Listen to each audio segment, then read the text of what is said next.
Y bueno, amigos, seguimos aquí charlando en su programa Consulta Saludable y como saben nos pueden ver y nos pueden escuchar por el 92.3 de FM y también en las redes. Estamos en Facebook, en Instagram, en YouTube y bueno, si ustedes pueden compartir esta información que es valiosísima, pues se los agradecemos mucho. Y háganos saber sus comentarios, sus participaciones, pueden compartir estos videos para que lleguen a más personas y esta información valiosa pues les sirva a mucha gente.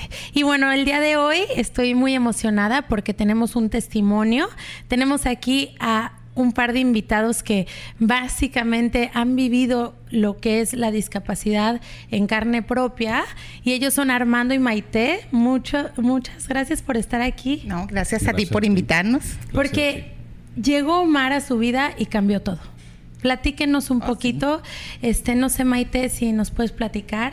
¿Omar es tu hijo? Así es, Omar es mi hijo, es el segundo de mis hijos, tengo 3 hijos, entonces tengo al mayor y luego llega Omar, 2 años después llega Omar y creo que eso me ayudó mucho para que yo pudiera detectar que algo estaba pasando, ¿no? El tener a mi primer hijo, que ya me daba una referencia del desarrollo que él debería de tener. Entonces, sí te das cuenta en el caso de Omar que no inmediatamente se presentaron síntomas, sino que él tenía un desarrollo normal y de repente de empezar a hablar, ¿no? Y gracias, dame, agua, adiós, ¿no? O sea, decía palabritas, de repente mudo, o sea, no hablaba absolutamente nada, perdió su contacto visual con nosotros entrábamos a la habitación de él y en su cuna él volteaba a vernos, ¿no? Cuando entraban su hermano y volteaba y de repente ya no. Era él con sus juguetes y el contacto visual se perdió, ¿no? Entonces es donde dices, ¿qué está pasando? Cuando sí, claro. En el caso de Aldo, pues no había sido de esa manera. No sé tú, Armando, si... Sí, en realidad es un periodo de los primeros 2 años que nosotros como padres o como familia o no te das cuenta exactamente de lo que sucede o no te quieres dar cuenta en ello, ¿no? Entonces es a través de terceras personas, ya en el jardín de niños, en los primeros años, cuando empiezan las indicaciones de que algo está sucediendo. Todo ese proceso te puede llevar un tiempo X hasta que tú caes en que hay algo que está sucediendo extraño ahí. Sí, claro. Y bueno, también la desinformación, ¿no? Lo que comentaba Jepsi al inicio del programa, yo creo que ustedes lo vivieron en carne. La desinformación de no saber pues los síntomas, que no nos hablan de las diferentes discapacidades. Entonces, obviamente, en el caso de Omar, que tiene autismo, no que es su discapacidad, tampoco se nos informa mucho a los padres de, oye, si presenta el niño en sus primeros años de desarrollo y esta característica, pues vean posibilidad, ¿no? Sí.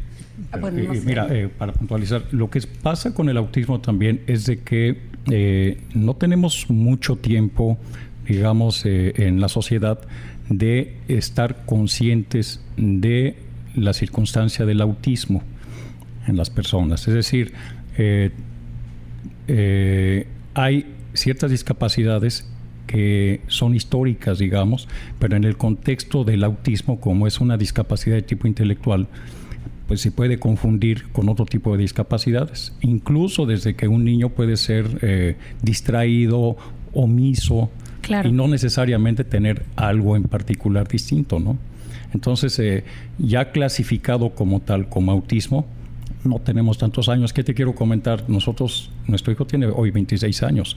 Hace 26 años, pues incluso la preparación de los especialistas para esto, pues te podría yo decir, al menos en esta zona, era prácticamente nula. Nula. ¿Qué retos se han enfrentado, Maite? ¿Qué tú como mamá, qué retos te has enfrentado cuando vas al mundo y tal vez sientes que a tu hijo pues lo ven distinto? Sí, son varios retos, fíjate. Ahorita, por ejemplo, comentaba Armando que los mismos especialistas no estaban preparados. Entonces tú vas con tu hijo, lo llevas al pediatra, ¿no? Que es lo primero, y dices, ¿qué análisis le van a hacer o qué va a pasar? ¿Por qué está dejando de hablar y por qué pierde contacto visual? Y entonces el pediatra, no, los varones son muy flojos para hablar. No te preocupes, al rato habla. Entonces, desde ahí se te hace mucho más tardado el poder encontrar, ¿no?, qué es lo que le sucede. Y son varios retos. En la escuela, lo mismo, tal como comentaba, él entra al kinder y entonces él se aislaba, ¿no? Y entonces los demás niños sí jugaban y echaban relajo, y él no, él se aislaba, él solo, y ahí empieza caminar. Y el ir, por ejemplo, a un supermercado, y que nuestros chicos que tienen esta discapacidad, los chicos que tienen autismo, cuando son muy chiquitos y empiezan a despertar, no tienen un lenguaje fluido. Ese es otro de los síntomas que aparecen por ahí, que dejan de hablar, pero luego no tienen lenguaje fluido, y es, dame, ¿no? Así, pero señalándote. Y si tú les decías que no, el berrinche, ¿no? Entonces la gente se te queda viendo, claro, como... Unas escenas que nos tocaban de repente en el súper, que hasta los de seguridad llegaban como, ¿qué está pasando con el niño? ¿Qué le están haciendo? O sea, no, espérenme, es nuestro hijo, es un chico con una discapacidad. Claro, muy, muy difícil esas primeras etapas.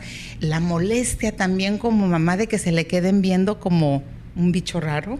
Sí, no, claro. O sea, un dolor, un coraje, un quererles decir 3 palabras, pero luego nosotros tuvimos que trabajar primero el poder aceptar, porque a final de cuentas es un duelo. Nacen tus hijos y tú ya te imaginas, este va a ser arquitecto, y va a ser ingeniero, y va a ser astronauta, y entonces tienes muchas expectativas en cada bebé que va recibiendo la familia, y de repente te dicen, tiene una discapacidad, autismo, y nosotros, ¿y qué es? Claro. ¿No? Entonces, bueno, creo que aquí das básicamente unos consejos increíbles para la gente que nos está escuchando y que de repente ve a alguien con discapacidad, el saber que no lo tienes que ver como bicho raro, sí, que tienes que preguntar, ¿no?, a los padres que si tiene algún diferente, pues alguna discapacidad, o tal vez un mal día, o tal vez tiene una gripa terrible y por eso está llorando, ¿no? En los aviones, por ejemplo, los bebés a veces lloran, no por malcriados, sino a veces lloran porque tienen un problema auditivo. O sea, es importante ser sensibles y como sociedad ir por la vida con esa sensibilidad de que te puede pasar a ti. Es correcto, ¿no? Fíjate, la tolerancia es sumamente importante dentro de la comunidad en la que vivimos. Es saber que todas las personas con discapacidad viven en nuestra comunidad. Y si no sabemos bien cómo tratarlos, pues tampoco podemos juzgar, ¿no?, ni a los papás ni a los chicos lo que están realizando. Y ser muy tolerantes, y pero esa parte creo que nos toca a nosotros como familia. Yo le decía a mi marido, mire, esta es una de las misiones que tenemos en la vida. Tenemos que dar a conocer que existen personas con autismo. Claro. Que las van a encontrar y que sepan que pueden incluirlas en su vida, y que va a ser fantástico lo que van a ir descubriendo con ellos. Claro, y bueno, Armando, estoy segura que tu hijo te vino a cambiar la vida para bien, como dicen, muchos retos, 20 tantos años de ya tener esta experiencia, probablemente pues ya maduraron en la experiencia, pero hay gente que tiene ahorita un bebé que nos está escuchando, que tiene autismo. ¿Qué le aconsejarías como padre, aparte de bajar esas expectativas que al final pues son creencias, ¿no?, que lastiman? Sí, mira, cuando te dan un diagnóstico de este tipo, yo creo que ninguna persona estamos preparados para ello. Son procesos, esos procesos son tan largos o tan cortos como cada persona los puede ir asumiendo, ¿no? Los pueda ir asimilando, ¿me explico? Procesando. Eventualmente pudiera incluso llegar a ser una especie de sentencia en vida, donde los costos de esto pues tienen que ver con la inclusión, la reclusión de los hijos, que los tenemos literalmente aislados socialmente hablando, porque son los procesos que nosotros mismos vamos teniendo para poder empezar a trabajar con ellos.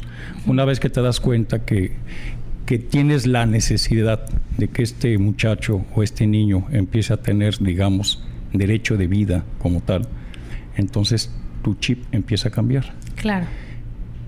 Y con todo lo que puede significar en actividades, no solamente de tenerlo en alguna institución particular, sino que tiene que ver unas circunstancias de tipo aleatorias y complementarias. Es una educación integral. De otra manera, lo que puedes ir logrando no se daría si no tienes esas primeras bases.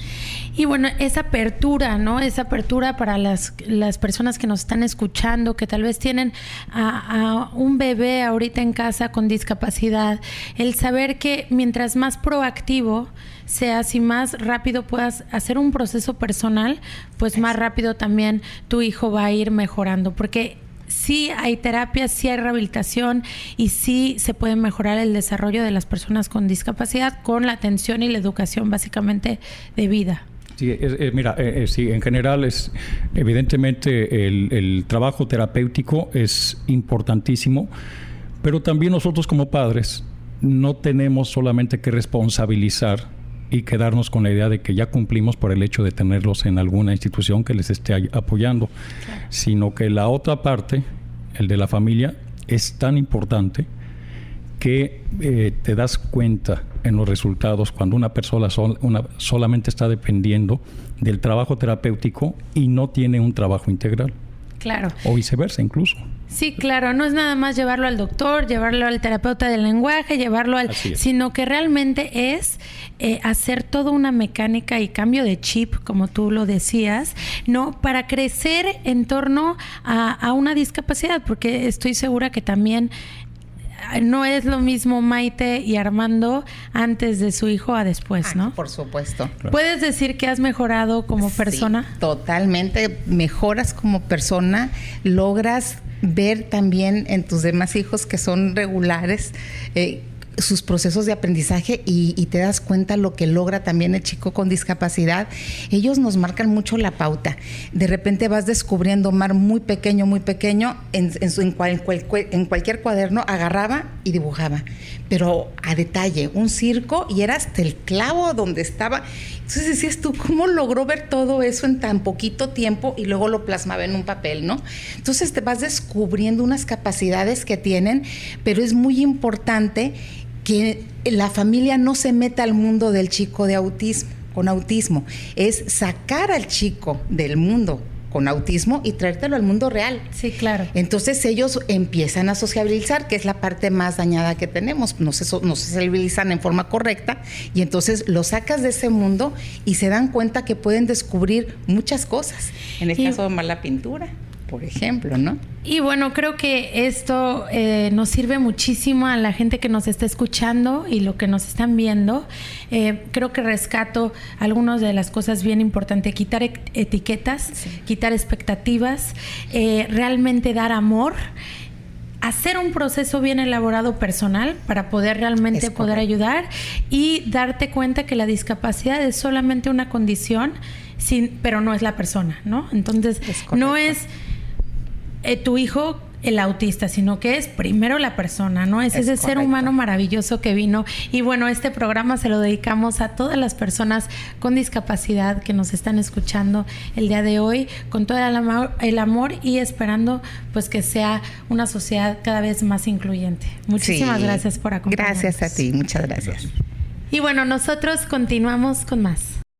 Consulta saludable. Recetas para vivir en plenitud.